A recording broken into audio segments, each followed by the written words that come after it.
Vashon Holdings proudly presents Warwick Radio Chats with ring announcer Joseph Herring. Guys, welcome. Happy Saturday to all of you guys, and I hope you guys, sorry I'm a little late. I was supposed to go on at 7, but yeah, I wanted to finish watching what was a thrilling exhibition between two warriors, Nathan Heaney and Brad Pauls, obviously guys for the BBBC British middleweight title, whatever the hell that means. I don't know if it means anything to you kids, you boys and girls on the pond. But I tell you what, regardless, who cares? Because that was a fun fight to watch, and it was ultimately scored a split draw. So I wanted to finish watching that. Big shout out to my brother, Thomas Schreiber, a dear friend of mine, always does a fine job, a real professional. And boy, I'm envious because he's going to be calling the undercard, announcing the undercard on, in May for Fury versus Usyk. The big one for the undisputed heavyweight crown. Excuse me, guys. I'm out here on my patio, so if you hear some terrible music in the background, that's not me.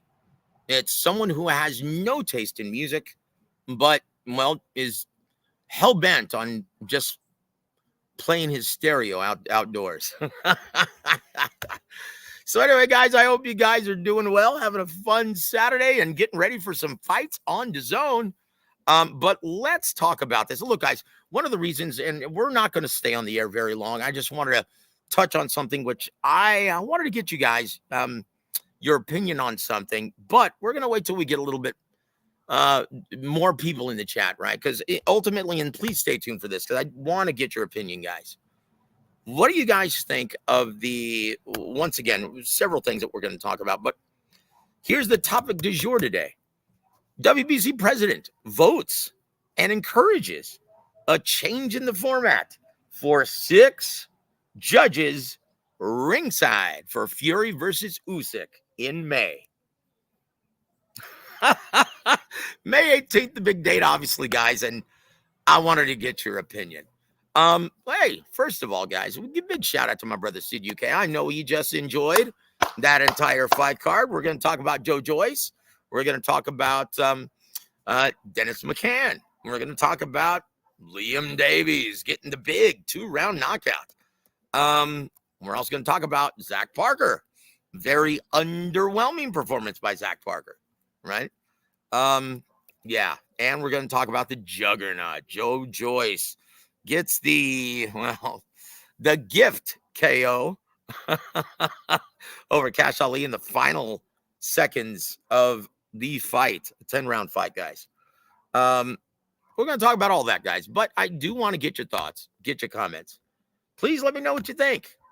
WBC, Mauricio Suleiman, 6 judges for Fury Usyk, like that's going to change a damn thing. Anyway, we'll get into that, guys.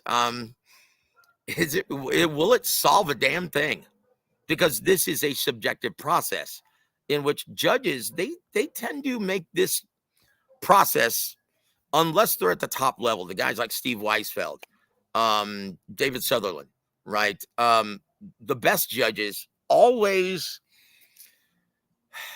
are the most consistent. That's why they usually get the big assignments.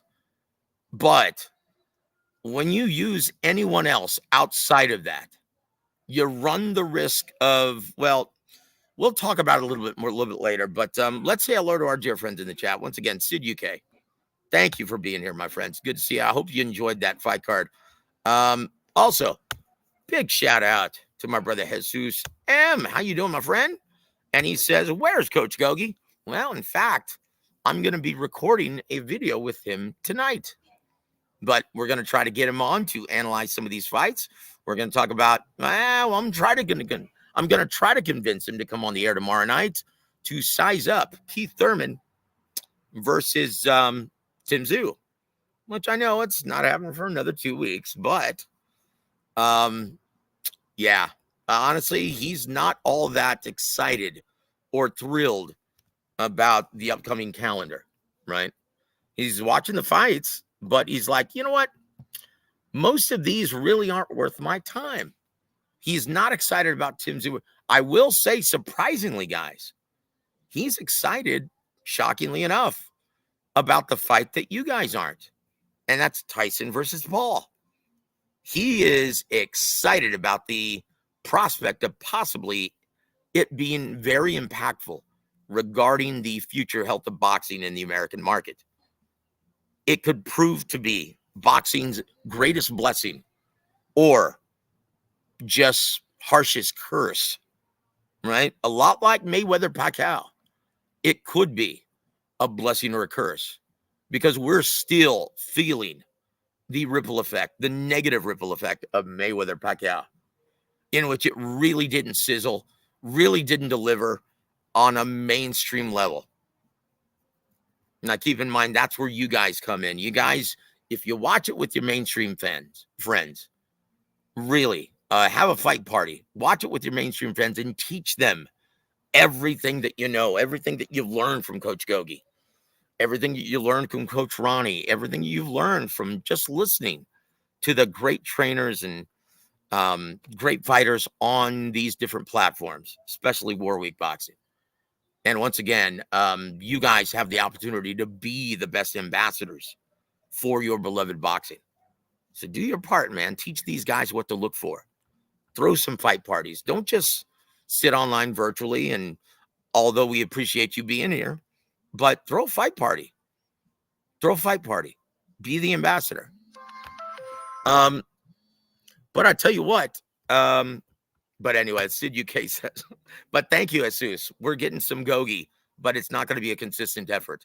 And I think he wants to do the short strategic videos, right? But thanks for asking, brother, because Coach Gogi is indeed a gem, and no one breaks fights down like Coach Gogi does. But Sid UK says, ridiculous, 6 judges, that's too much. Yep. Get close video for the judges. Close video. Yeah. For the judges for better views, not more judges. In fact, that's Coach Gogi right now calling me up later on this right now. I guess not realizing that we're on the air. But yeah, Jesus has the beat. WPC's a joke.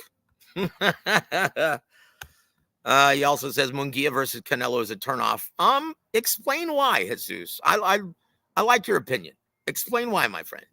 And I'll read it on the air and we'll talk about that. And as Sid also says, yeah, I like the Munguia Canelo fight. Jaime comes to fight, so it's going to be good. I think so. I think he's got the beat. Now, is it the fight that we all want to see, which is the Benavidez fight? No. But it's going to be a great all-action fight. And if you guys, once again, we've talked about this on our show or on G Funkies as well. Well, if you want to know who to thank for this, well, look no further than wife beater Jermell Charlo. That's his fault. He did this. It's like so many people complained, said that was a terrible fight. And, Canelo wanted to find some things out about himself because a lot of people after the what is his name? The Beevil fight. And after the Gorilla fight, a lot of people were, writing him off saying, oh, Canelo's definitely sliding. So, purposely, he wanted to fight either Jermell or Jermall Charlo to find out some things about himself, to see if he still had it, see if he was indeed slipping. And did we find out anything from that fight? No, we didn't. Not like the John Ryder or not like the Dimitri Bivol fight. And once again, there's no shame in losing to an elite level fighter like Dimitri Bivol. Yes, he's got that amateur style, but his footwork, his jab, that's going to give anyone problems, including Beterbiev. I think Beterbiev wins by way of knockout, but I can see Bivol winning the fight on the scorecards up until that point. And there's no shame in dropping a decision. So is Canelo slipping? Well, we found out nothing from the Jermell Charlo fight. And so that's why we're getting Jaime Munguia, guys, and not Benavidez. So I'm hopeful, though, that we are going to get either Terrence Crawford or Benavidez in September. We'll find out, guys. We'll find out. But look, let's go back, guys. Let's go back to the WBC, right? So are you saying, you don't think there's going to be any controversy with the 6 judges? Like, if there's controversy at 3, there's going to be controversy even more so at 6. How are you going to do this? Look, what are you going to do? Eliminate the 2 widest scores? Or eliminate the 3 widest scorecards? So what happens then if those 3 scorecards that you eliminate or drop are actually for the losing fighter? That's going to create even more controversy. I just don't see how it works. And then to propose an even number? Xing Yao, dude. It's an odd number for a reason. And it's a 3-judge system because sometimes a judge has a bad night. So here's the reason why he is suggesting this, right? Because of the Vargas Ball fight. A lot of people felt that Ball was jobbed. I didn't see it that way. I thought it could have gone either way. I had no problem with it being scored a split draw. No problem at all. Yeah, one of the judges had it 114, 112. One of the judges, and that was for Ray Vargas. Another judge had it 116, 110 wide for Nick Ball. And then Ray Donseco scored it 113, 113. So making it a split draw. And for some reason, everyone had a cow like he was robbed. Mike was knocked down. What do you guys think? But anyway, I'm like, look, the 3-judge system, there's a reason why we have it in place. Where usually there are 2 sane judges that see it the right way. But look, it's ultimately a subjective process. And once again, the scoring criteria is clean, effective, and consequential punching. That's the primary scoring criterion. And if you can't determine who carries around from that, then you look to ring generalship or effective aggression, because it serves as a tiebreaker. There's a very good chance if you are controlling the tempo, if you're controlling range, if you're controlling the action, right? There's a very good chance that your punches are the more effective. You've done the more effective work in the round, right? Very simple. So how do so many judges screw this up or have such a wide difference of opinion? Well, once again, it's a subjective process. And why? Because they take into consideration what is effective. What do you consider to be more effective? The effective work, clean, effective, and consequential punches. That's why you look for the consequence. What is the consequence of their activity? That's where the subjective nature comes in.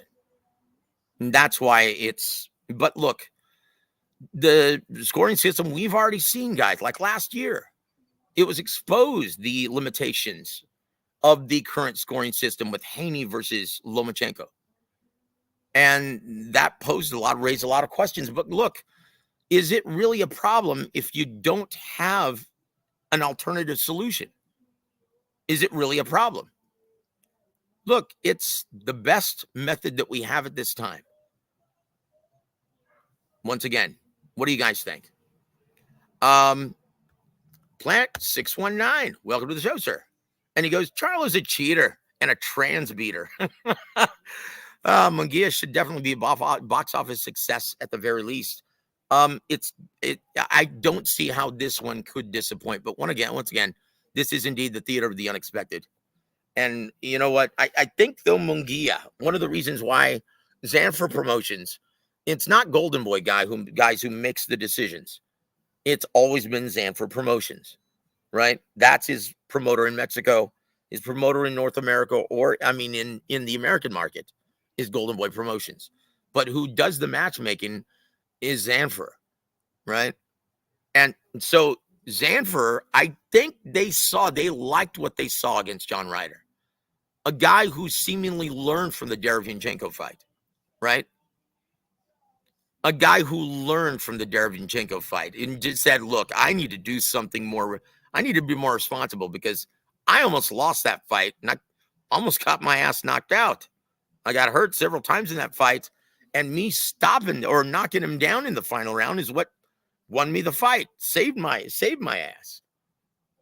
But I think with Freddie Roach, he now finally understands at age 27 that he can't win at the top level, blocking punches with his face. And we saw that in John Ryder, a much more patient Jaime Munguia, working behind a more intelligent jab, using his footwork as a foundation of his defense, being more patient, picking and choosing his spots. That is going to serve him very well against Canelo Alvarez. And I think Zanfer liked what they saw in January. And that's why they agreed to pull the trigger on this fight and roll the bones against Canelo Alvarez. That, look, they think either way, our man is not going to be embarrassed. Okay? And you know what? Call me crazy, but I actually think he's got an opportunity here. I actually think he has a chance to win this fight. Now, once again, Coach Gogi is going to break this down, and I'm going to ask him to give us a preview of this fight tomorrow night, guys. So please stay tuned for that. Don't forget, I'm going to try to get him on the air at 6 or 7, right? Not wait too late, 6 or 7 Central Time, right? So please stay tuned for that. But guys, going back to the 6 judges, there's no way. And honestly, this isn't a very well thought out idea by Jose Sulaiman. Let's just hope that he doesn't, because honestly, it's going to prove to be more controversial, to just raise more controversy than heal or solve an issue.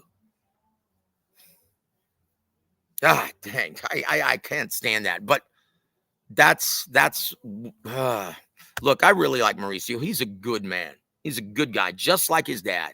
He's a great guy. But is he Jose Sulaiman? Is he his dad? Is he as sharp as his father? Is he as innovative as his father? No. But he's a good guy, and you can't challenge the integrity of Mauricio. He's a good guy. But Jose was a great man. And he introduced several innovations to the sport of boxing, like the thumbless gloves. He's the guy who WBC, they championed and innovated the sport by introducing thumbless gloves to the ring. He's responsible to do that. But not all innovations, not all suggestions actually work out, like announcing the scorecards after every third round. Fans don't like it. Now, it seems like they would, right? You would think they would. But because like every other sport, every other major sport has a scoreboard, and it's very clear. Hey, that team's leading. This is what we have to do to win, right? But it does take the element of chance out of the equation, and it takes the drama out of it, because if you know you're winning a fighter in the past, just like in college basketball, you remember how irritating it used to be in NCAA, the tournament, March Madness? Do you remember when they didn't have the shot clock implemented first? You remember Georgetown in that huge upset to Villanova?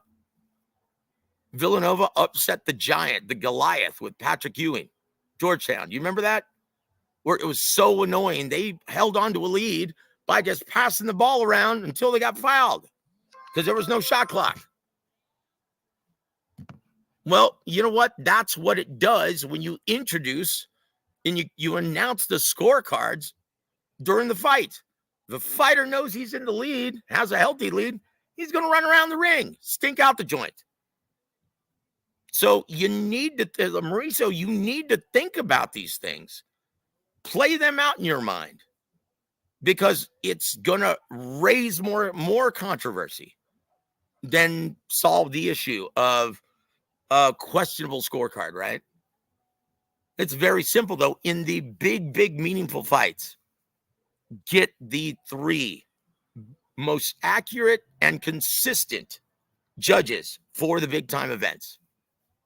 And that's what we should see, guys, when Fury versus Usyk. There's no need for an additional 3 judges.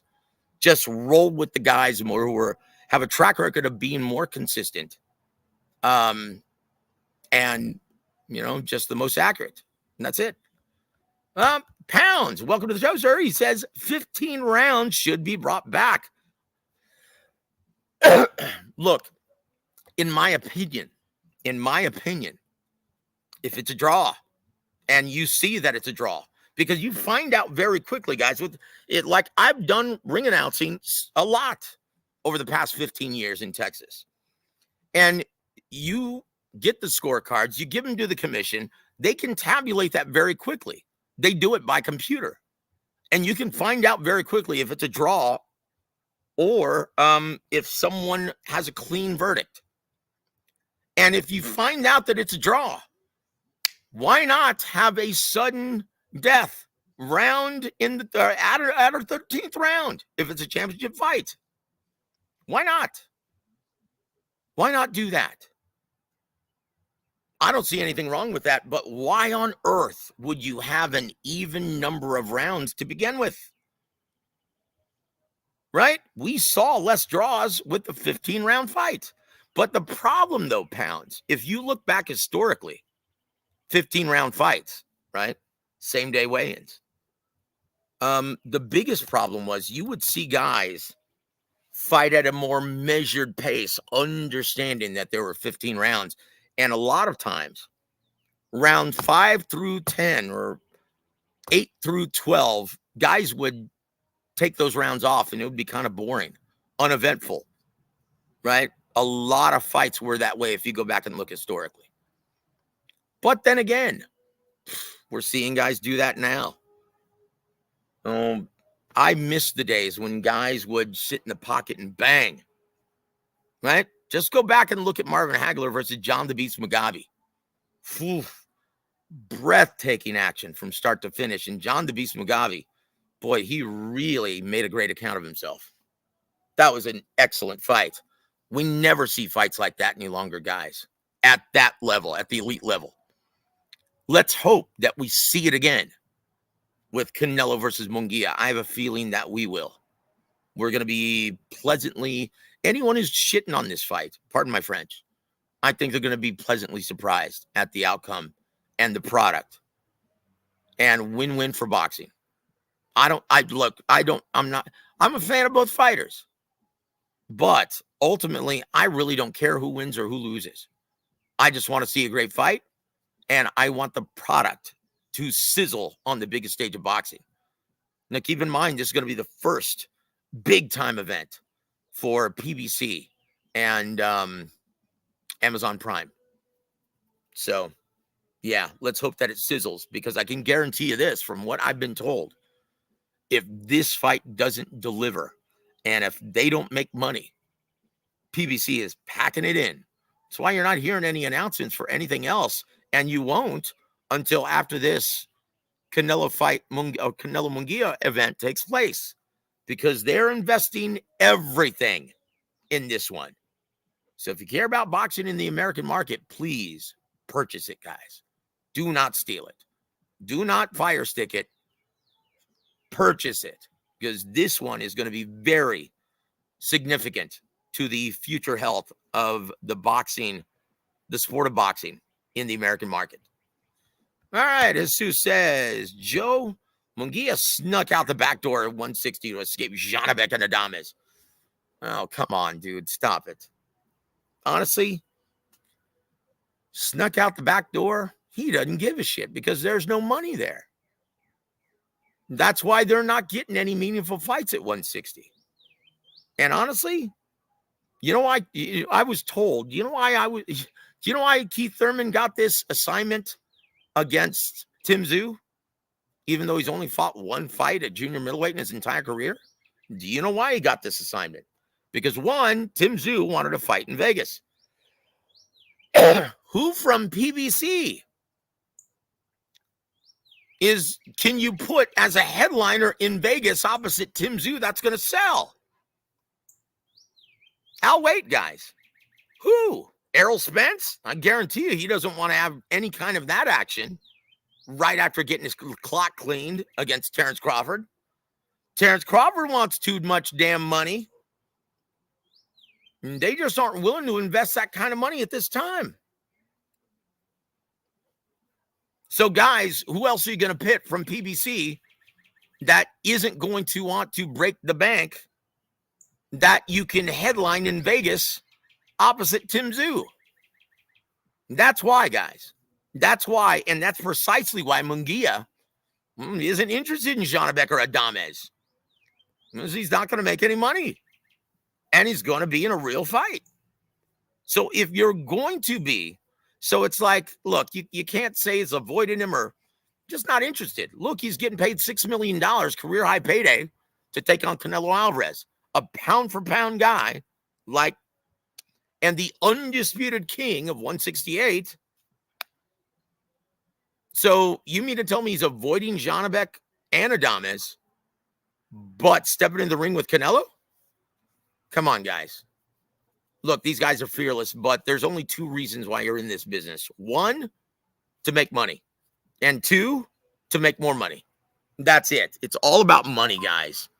And if you can make more money fighting Canelo Alvarez and he offers you that assignment, yeah, you're going to take it.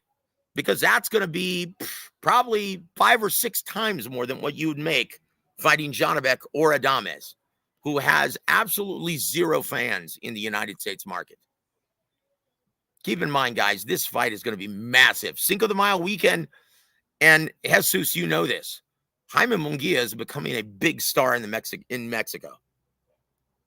They're going to be like, so you're going to see all of the Canelo haters and all of the Canelo fans come out, show up for this one.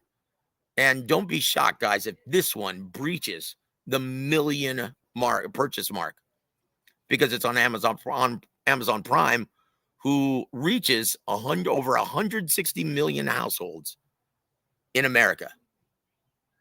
That's huge, guys. So PBC is all in. They've pushed their chips into the middle, and they're all in. Right? So Sid UK says, I want the Benavidez fight too, but the people crying about the timing.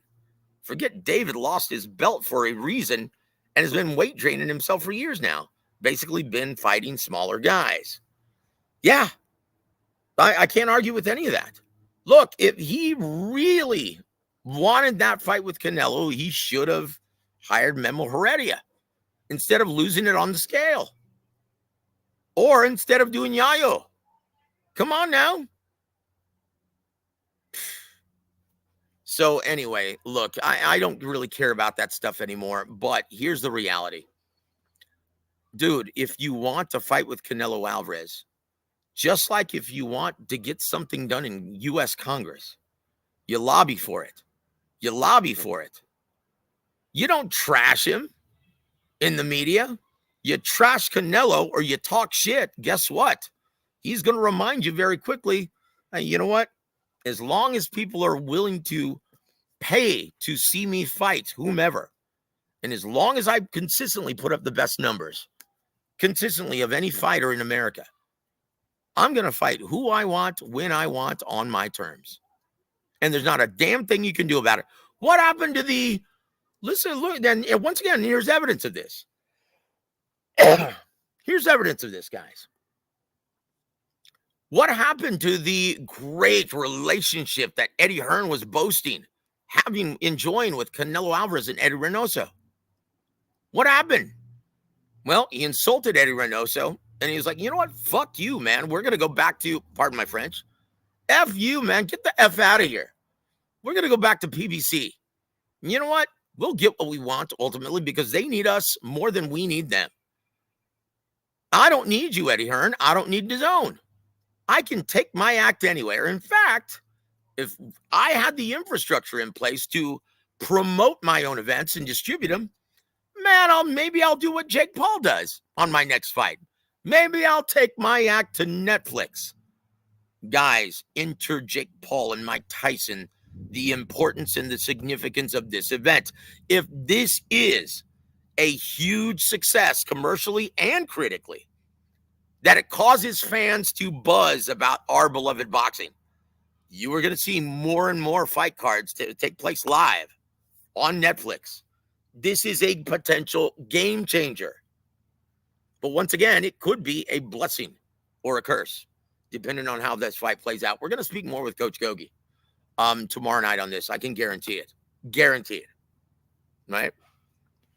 But anyway, it's almost 8 o'clock right now, guys. My time, Central, 9 o'clock Eastern. I want to thank you guys for hanging with us. But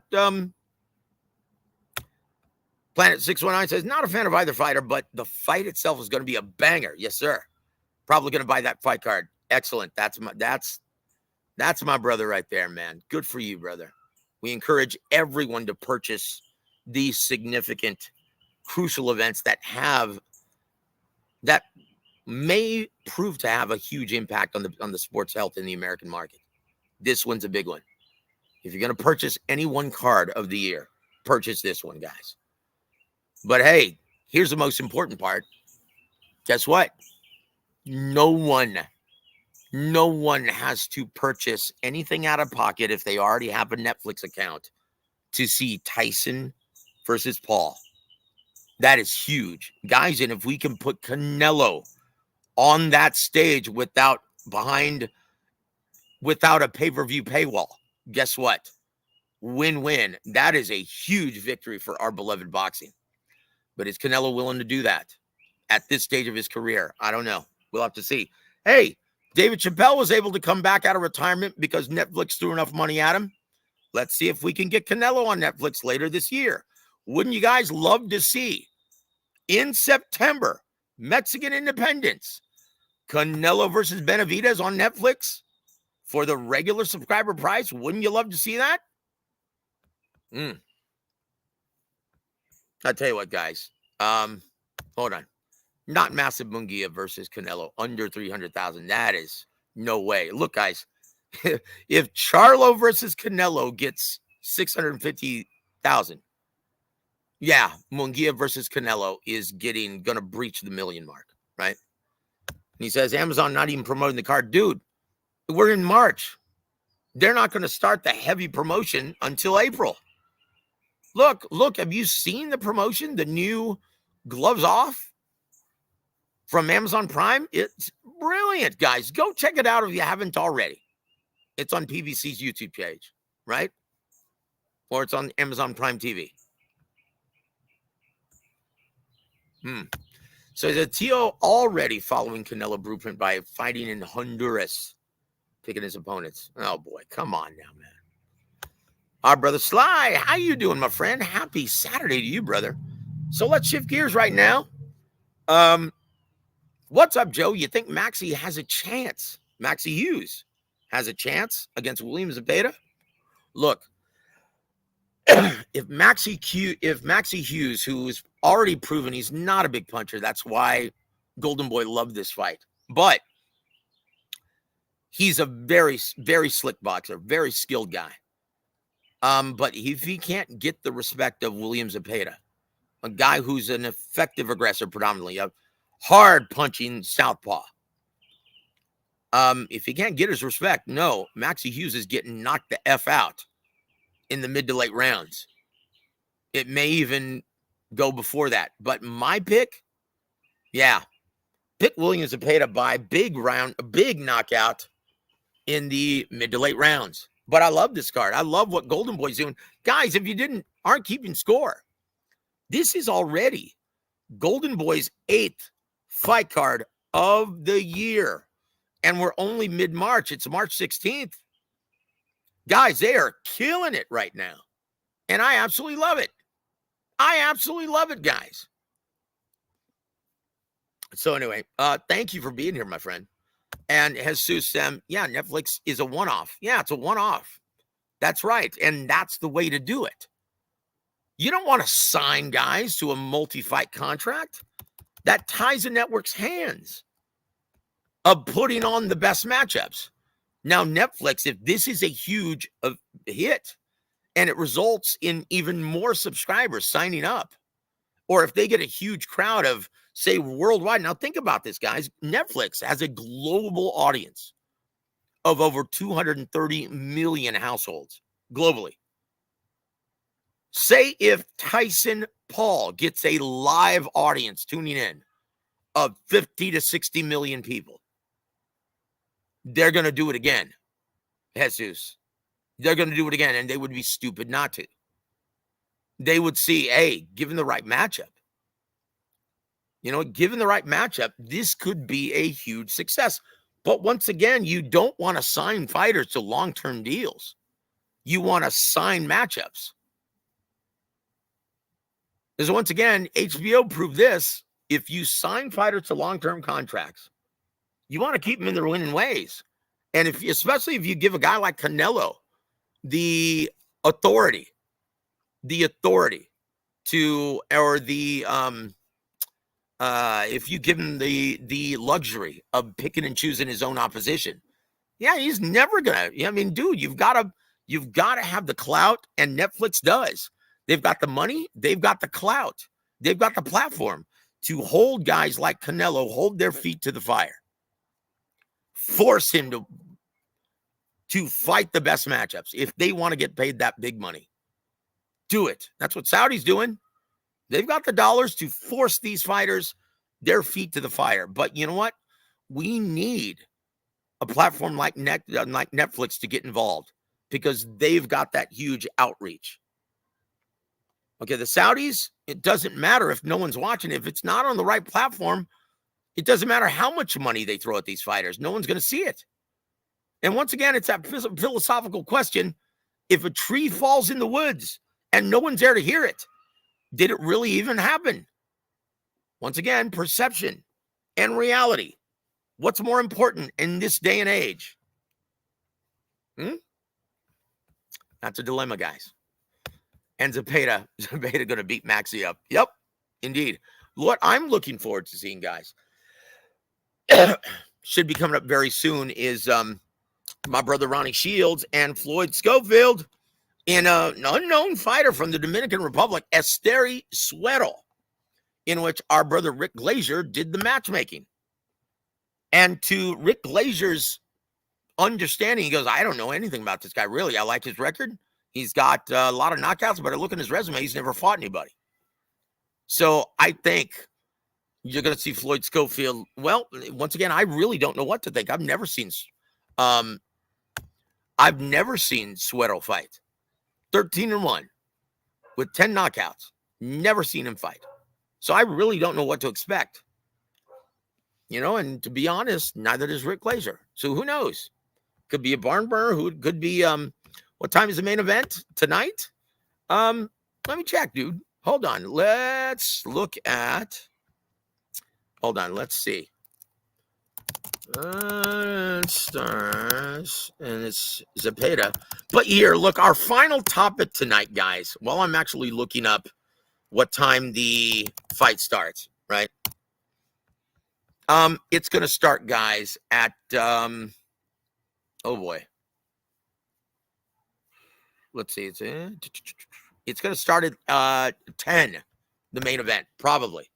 Start about 10. And once again, let's say hello to our dear friend, Marcos Chaz. Hey, he's actually asking a question, not passing judgment, or not announcing that he's going to illegally stream something. Thank you, man. So Lionel Watson, our brother, thank you for tuning in. Suero is good. Well, I'm sure he's looked really good with the opposition presented to him at this time. We'll see, because he's taken a huge leap up against Floyd Schofield Jr. Let's hope that he's as good as you say, because I want to see Floyd Schofield tested. He needs to be tested before he jumps in the ring, jumps up in competition and takes on someone like William Zepeda, right? Okay, that's what he needs. Because right now we really don't know.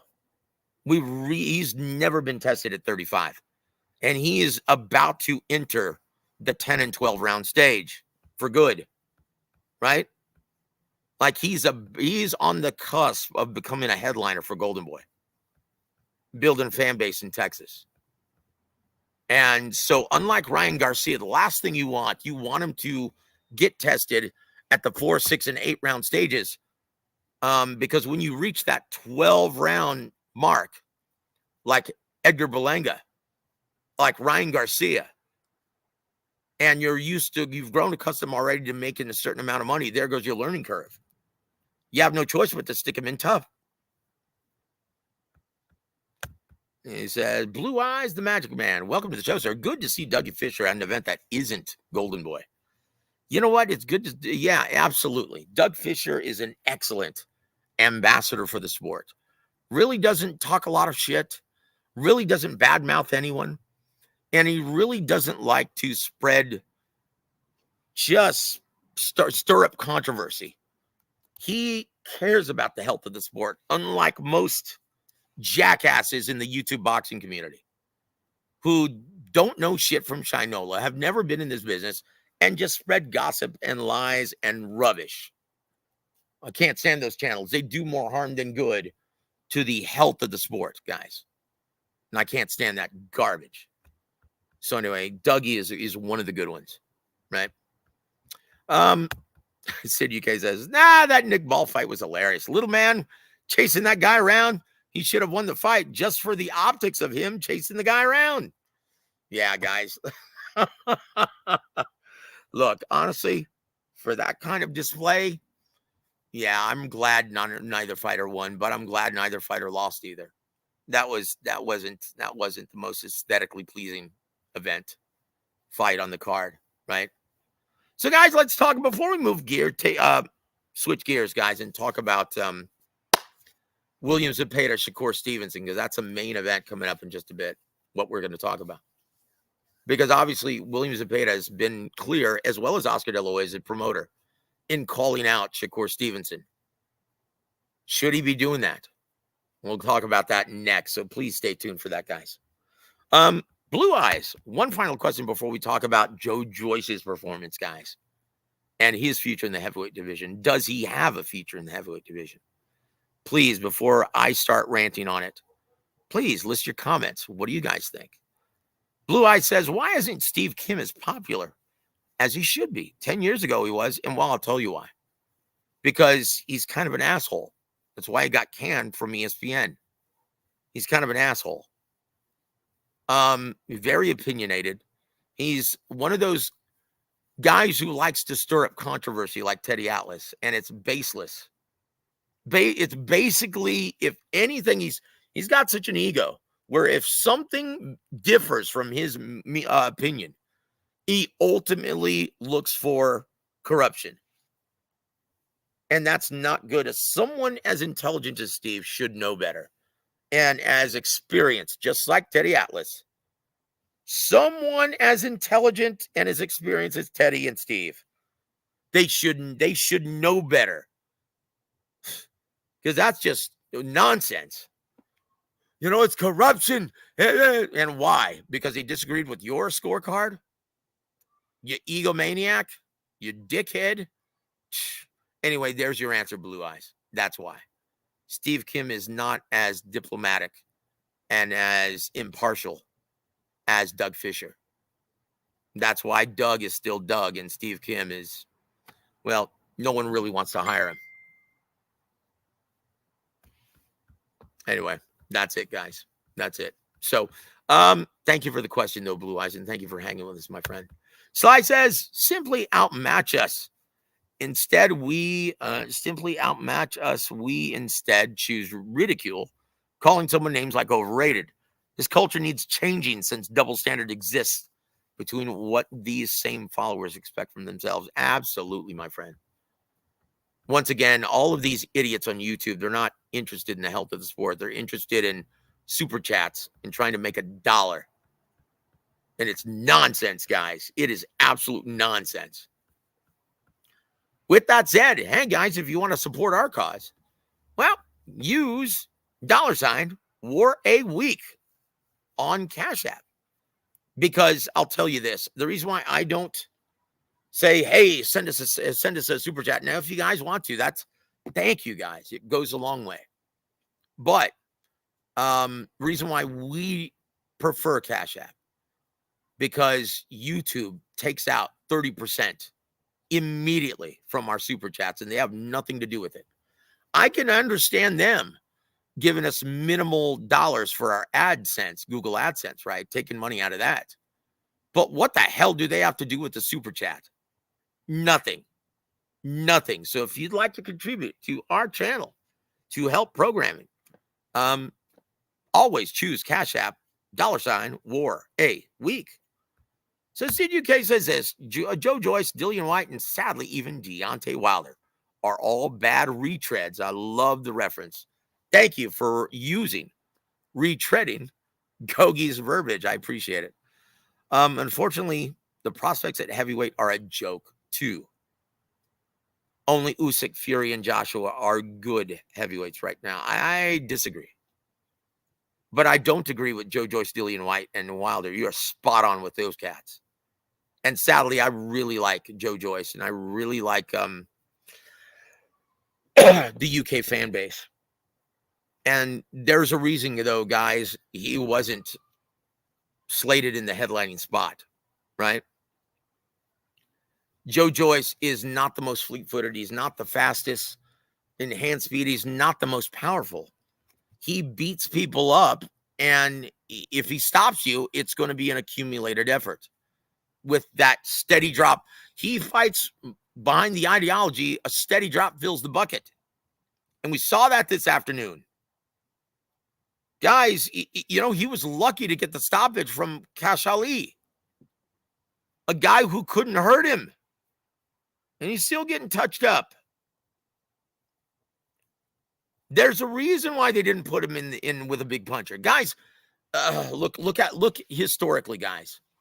If you don't have the boxing skill or athleticism of a Joseph Parker, and everyone keeps saying this, hey, Joseph Parker, look at Joseph Parker's resurgence. Don't count out Joe Joyce yet. Yes, you can count out Joe Joyce. Joseph Parker's different. He's got a higher skill set. He's a better athlete. He's faster. He's got a great trainer in Andy Lee as well. But he's got that athleticism. He's got that skill set. He doesn't just block punches with his face like Joe Joyce. Guys, and once you crack that rock, historically, you're never the same in the heavyweight division. That's why they put him in with a not-so-big puncher in Cash Ali. But as soon as he steps up and fights another big puncher, yep, you're going to see it. He's going to get KTFO'd, and that'll be that. So there it is. Hold on. Let me say, I read the second part for it. I'm sorry, guys. Let's read this again from Sly. And he says, the thing I just like most about boxing has got to be how quick fans are to turn on a fighter after just one bad performance. Yep. Instead of recognizing everyone has off days or moments where opponents simply outmatch us, we instead ridicule, calling someone names like overrated. This culture needs changing, since double standard exists between what these same followers expect from themselves. Absolutely. But once again, guys, this is why I cannot stand. Now, you guys are obviously the exception because you guys are awesome. That's why you're here listening to this channel. That's why you appreciate the program. But most diehards on Twitter, or X, whatever the hell they're calling themselves these days, that's why it's become an ignorant cesspool. And it's cancerous to the health of the sport. I can't stand it. And that's what YouTube boxing community has become. An ignorant cesspool and cancerous to the health of the sport because these guys no longer give a shit. They're pandering to their audience, these fanboys who for some stupid reason, it's just weird, man. They will not tune in and not financially support one platform that shows boxing, but they'll insist that they're diehard fight fans. No, you're not. You cease to be boxing fans any further. if you support one platform and not the other. Here's a clue, guys. We all depend on each other. And here's the first clue. We all share the same fan base. If you're a fan of boxing, you should support every single one. Now, it's natural to have a preference. You may favor HBO over Showtime back in the day, but did you not support Showtime? No, that's just stupid. So why do these fans and these idiots on YouTube prefer one platform and one promoter and not another? That is just insanity, guys. And you're not real boxing fans any further. So yes, Sly has the beat. Thank you, my friend. Oh boy. Why can't Oscar and Steven Espinosa get along? Wasn't he his attorney? Yes. Good observation, Blue Eyes. Steven got his start in the boxing business and really didn't know two shits about it. Admittedly, he's still actually learning on the job. Steven, but he genuinely cares about the health of the sport. And yes, he got his start in the boxing business by being Golden Boy's in-house counsel. And why don't they get along? Well, I can't say on the air. I'm not going to say it because I like Steven and I like Oscar. I like Eric. I like all those guys. I'm not going to say anything on the air. But look, there's a reason. Well, it's the primary reason why Richard did what he did and chose to do Al Heyman's bidding when he was the CEO of Golden Boy Promotions and virtually left them for dead. Okay, go find out why he did that, and you'll have a clue as to why Steven and Oscar really don't get along any longer. Okay? Sid goes, would you get along with your lawyer if he basically allowed your empire to be stolen, bro? Well, he was, it was about that time, wasn't it? If I was him, I would have made some people disappear and not to Disneyland. Oh, Chingal, perish the thought, my friend. PBC will flop on Amazon so hard. I hope Canelo sells it big time. Look, we'll see. We'll see what happens, guys. But this one they're all in. They pushed in their chips.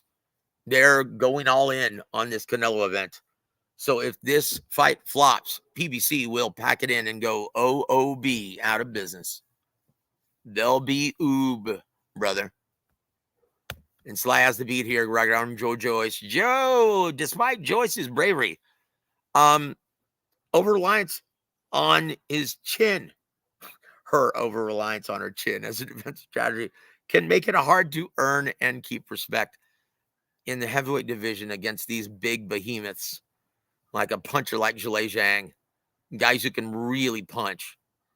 And let's just face it, guys. He's not going to outbox a guy like Fury or a guy like Alexander Usyk. And let's just face it, guys. He's going to get killed by Anthony Joshua, by Andy Ruiz, he's going to get out-slicked by Frank Sanchez. He's going to get knocked out by Filip Hrgović.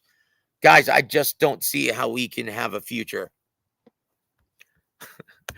No, I like the her reference. No, but no disrespect. I really like Joe Joyce, and I really feel for him. It's just, guys, if you're that slow and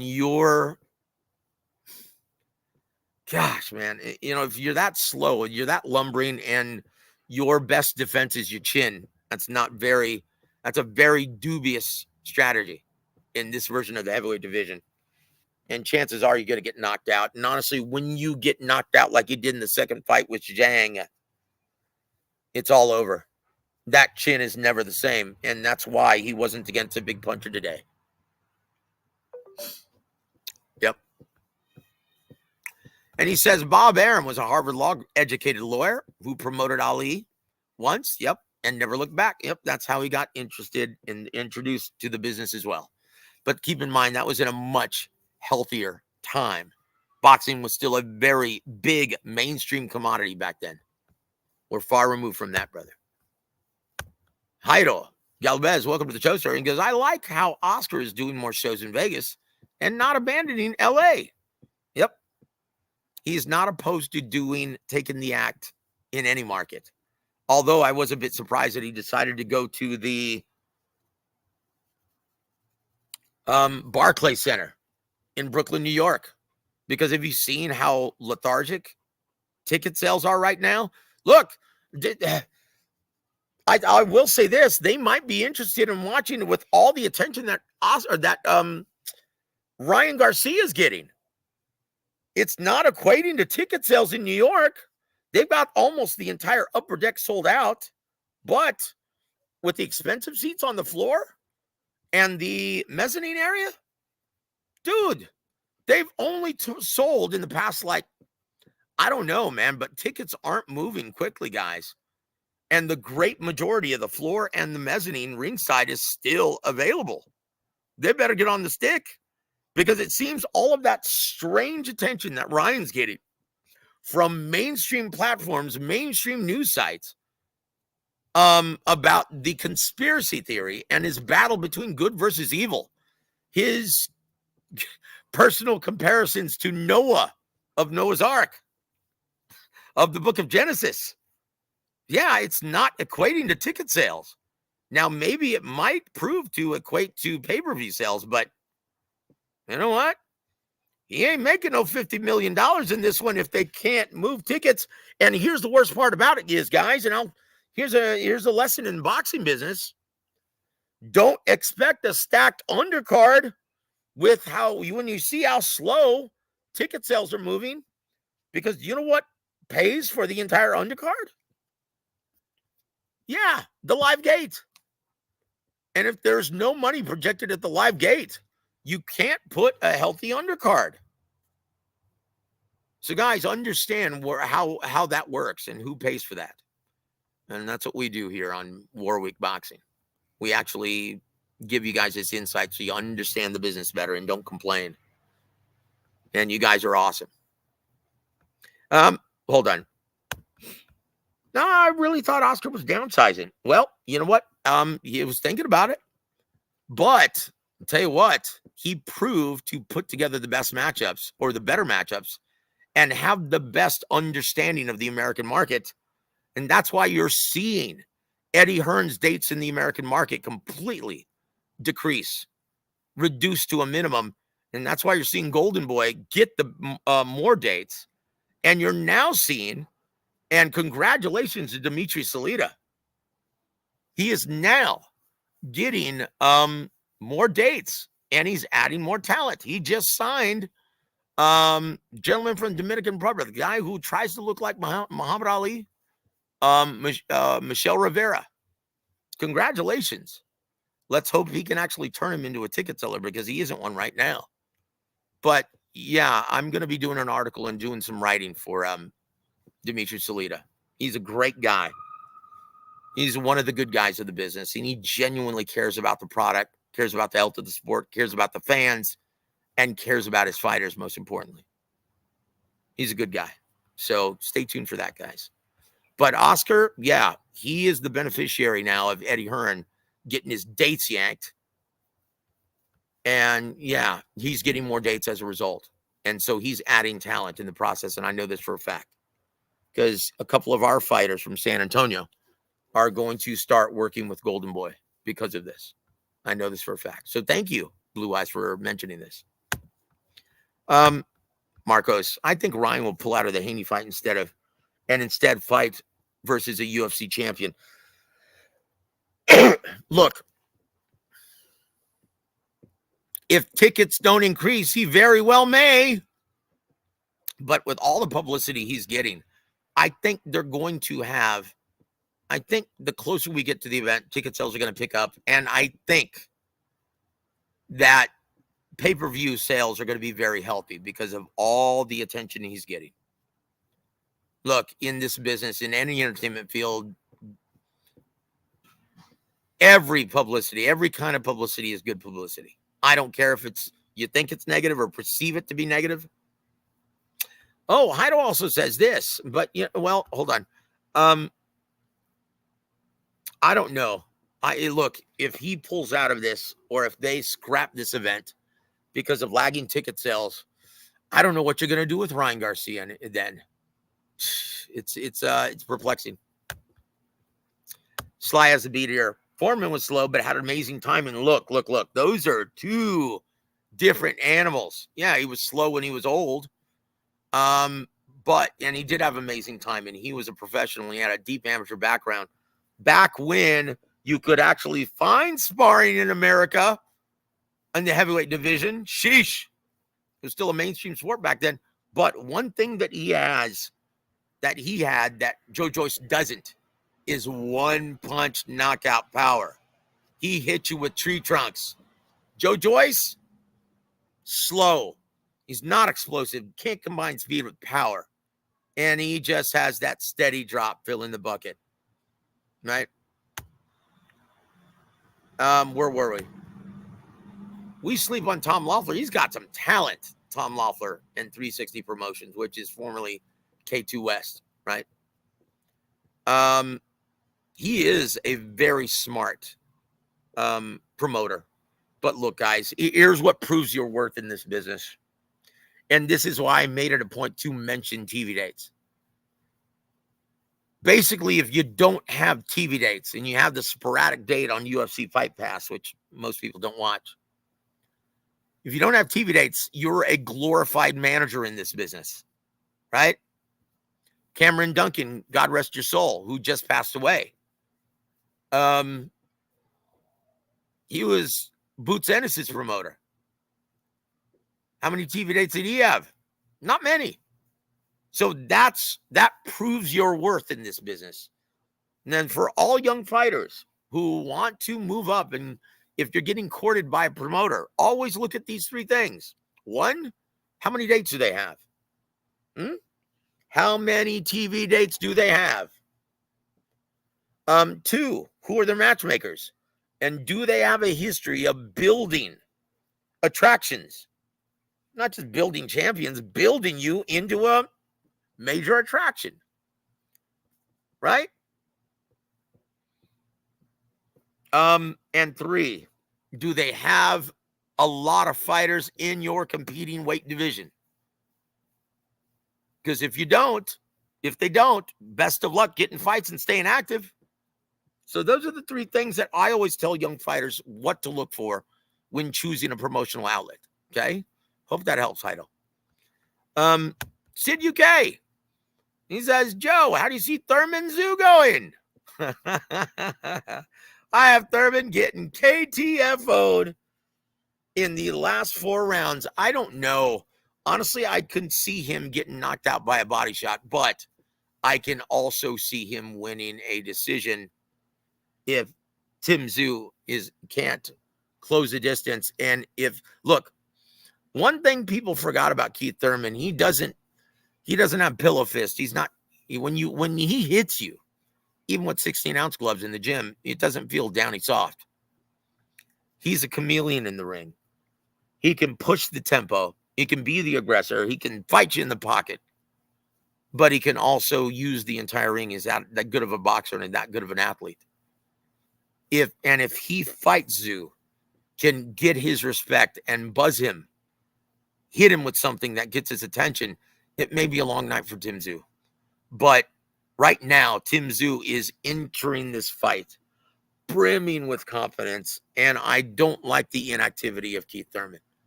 But make no mistake about this, guys. Keith Thurman at 54 doesn't have to kill himself to make weight. At least not like making, and he's going to, what is it, 55? Is that what it is? 155? The Canelo weight? It's for the Canelo weight title? Anyway, look, I just don't know yet. It's too close to, I don't know yet. I need to see how both men look in the media workout and during fight week. Does Keith Thurman look a little soft? Is he chiseled? Is he in fight shape? Is he truly in fight shape? If I'm Tim Tszyu, I'm going right to the body. And guys, forgive me for not mentioning this, but huge shout out and keep these legends in your prayers.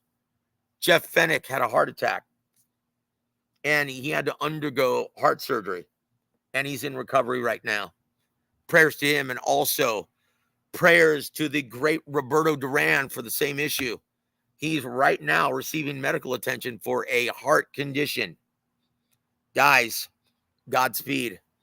And please keep these gentlemen who are getting long in the tooth, these brave, gallant Hall of Famers, right? Keep them in your prayers, guys.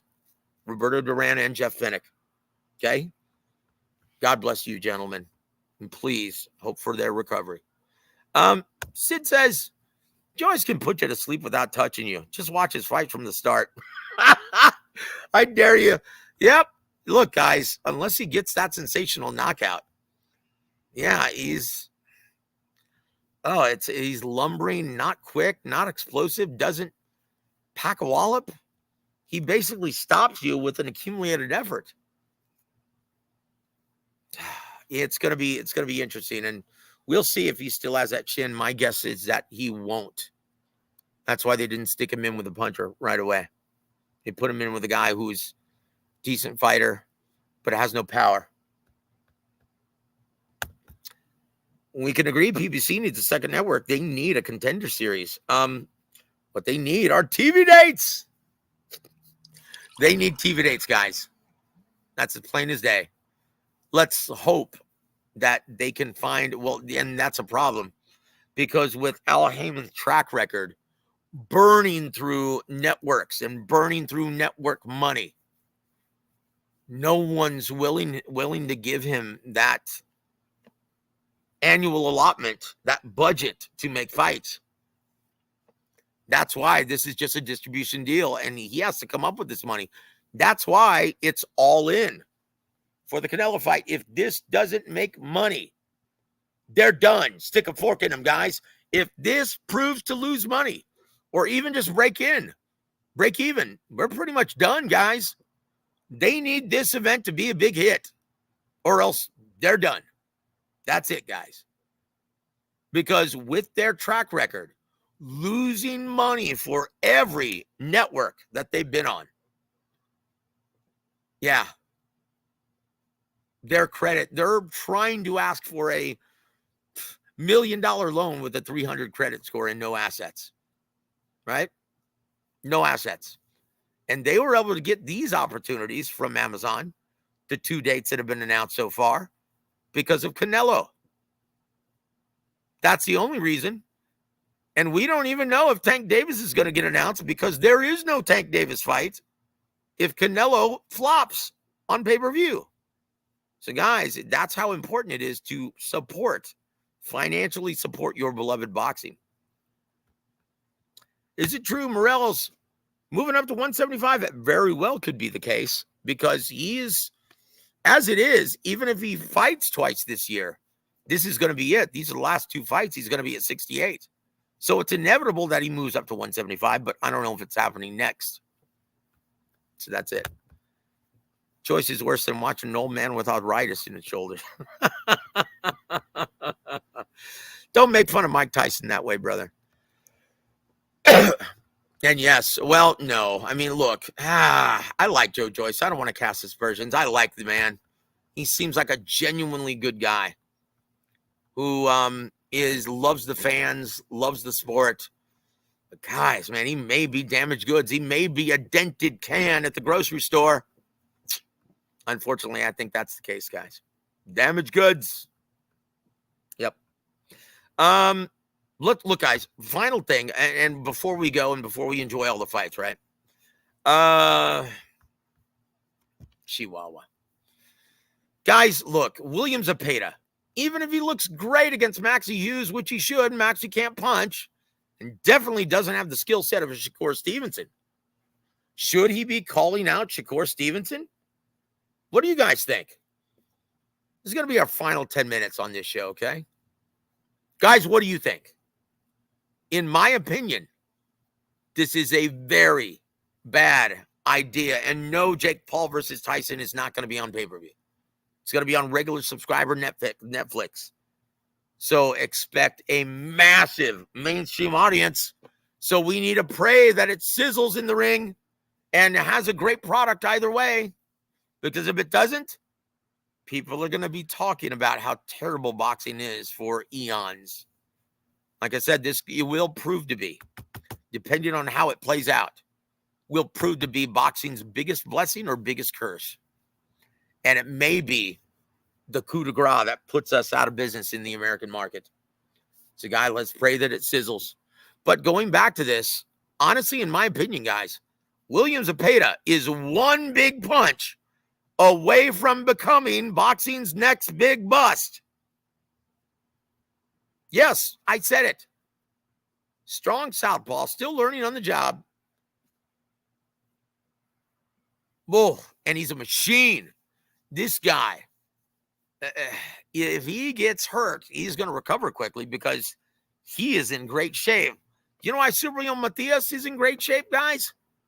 Because William Zepeda and they both trained with Coach Panda in Mexico in the high altitude of the Mexican mountains. That's why do you see their fight style? Do they look similar? Yep. And so even if you do hurt him, William Zepeda, he's going to keep coming, but he's got the style to make Shakur Stevenson look like the next Floyd Mayweather Jr. Like, honestly, dude, Shakur, he will make Shakur look like the diamond that we all know that he is. But this style's like peanut butter and jelly. It's going to be a terrific fight. And you can't count Zepeda out, even if he gets hurt, because he's a machine and he's in such great condition, like Subriel Matias. He's nonstop. It's a barrage of punches. It's a shower of shots. And you better put him on his ass and put him on his ass for good. Because if you don't, he's going to keep coming. And he's got the power to change the tide, turn the tide with one shot. But do I think he can beat Shakur Stevenson? No. In fact, I think Shakur gives him a boxing lesson. And he's got the offense and leaves himself open. So he's going to give Shakur so many opportunities in which to counter.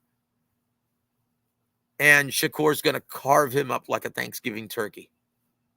I love Shakur Stevenson in that matchup. And I think, he gives William Zepeda a boxing lesson. And he may even end up stopping him late. So anyway, Planet 619 says, Zepeda called out Shakur, but also poised to be Tank's man. That's right. This is an eliminator bout for the WBA. That's true.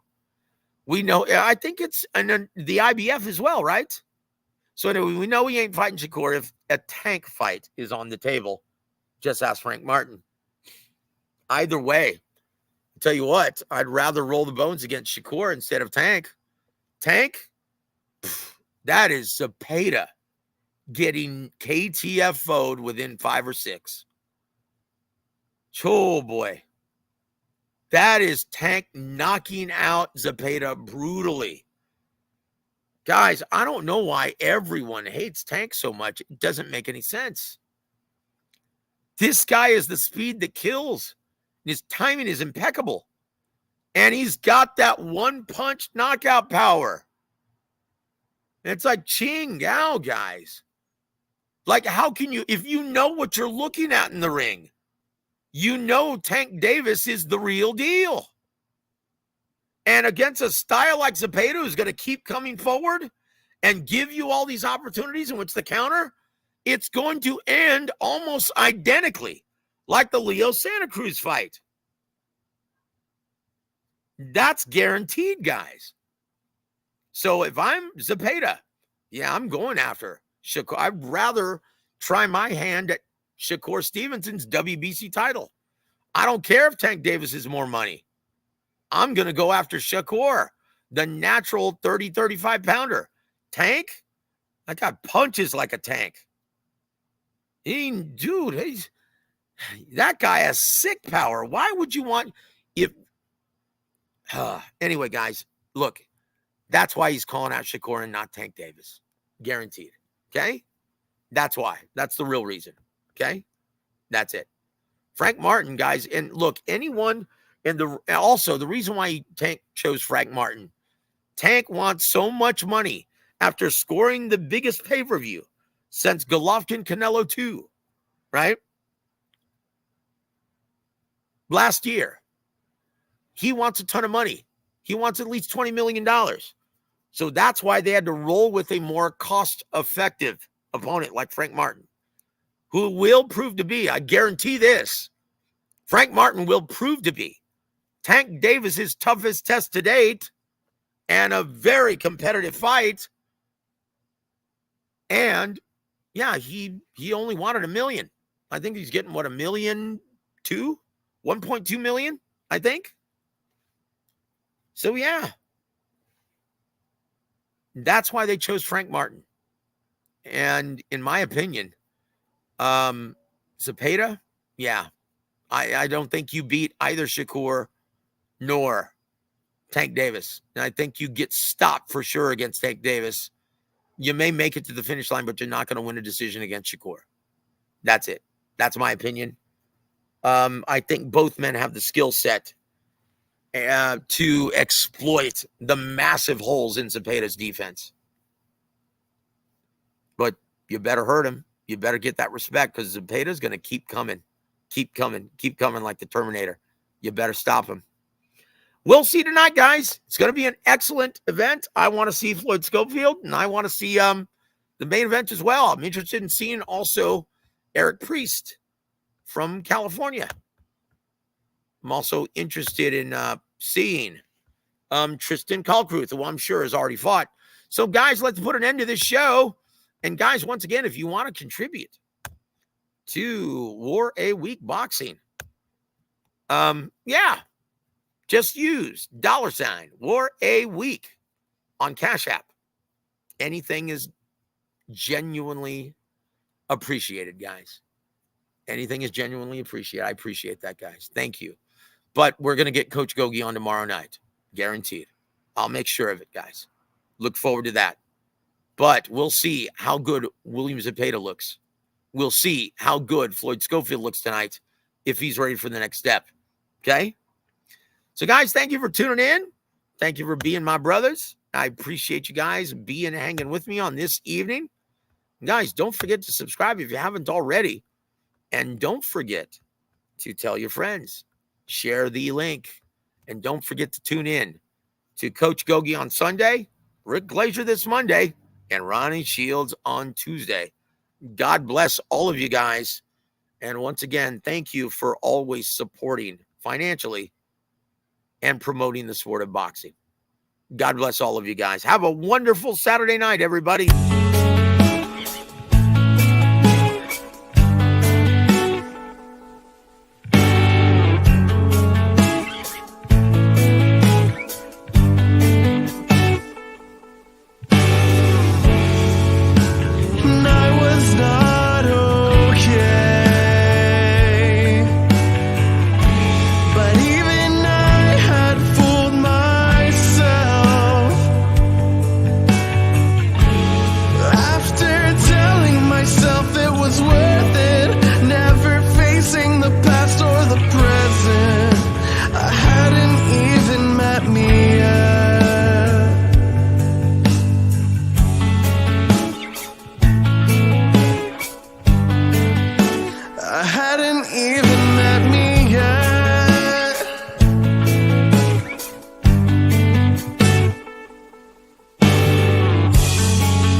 Vashon Holdings proudly presents War Week Radio Chats with ring announcer Joseph Herring.